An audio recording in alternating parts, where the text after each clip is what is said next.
আপনাদের অধিকার নিয়ে কথা বলতে চাই।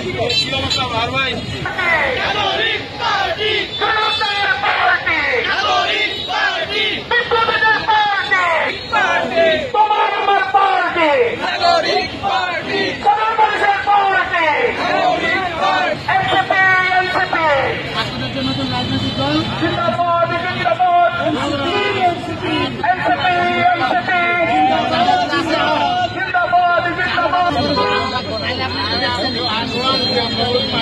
সবাই তো দেখছেন, সব দল দেওয়া আছে, এবার কিন্তু ছাত্রকে নতুন দলের পাশে আপনি করেছেন।